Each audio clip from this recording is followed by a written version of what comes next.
But baba alikuwa ni msemo mwenyewe ameleta change Kenya. Yeah man. Ina toll venye vitu hazikuwa zinaenda right, si mse alikuwa ananyamaza. Mse amepigania alikuwa anaweka Gavon toss bro. Juu scandal zote tulikuwa tunazijua na baba. Alafu also ameplay a big role in democracy bro. Hiyo multipartyism unasikia kitambo chama ilikuwa moja bro. Chama ni moja my guy. Bro was jailed for 6 years bro advocating for democracy man. So ndo niliona wase yes kuna mabloga wengine tu wakuende saa nyingine juu kuna wase walianza kusema ati baba you disappointed us the last minute is also human man. Yeah man.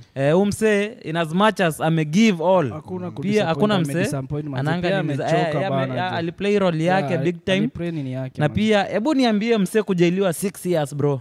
6 years ku fight for country. Wewe kupigwa tu teke mbili ushasema acha hizo staff zikwende hizo staff kama mwafuatilia before hiyo atamejeliwa hiyo ilikuwa 19 I think 84 alikuwa ameflew manzi outside the country alikuwa akwa like anataka kuwa assassinatiwa akaflew out alafu baadaye ndo akakuwa jailed manzi na zile nini zote amekuwa jail nazo kwanza nyingine ilikuwa ya torture bro. Nasikia Nyayo House ilikuwa crazy unaona finywe hivi uko mabolingo nini na kwanza hii ilikuwa ya mzee unarudi unagoado bro. Hii ilikuwa ya mzee Moi kwanza. Imagine baba alikuwa ameka mpaka Moi on toast.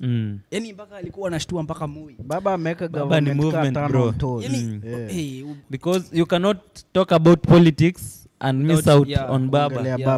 Kenya bro.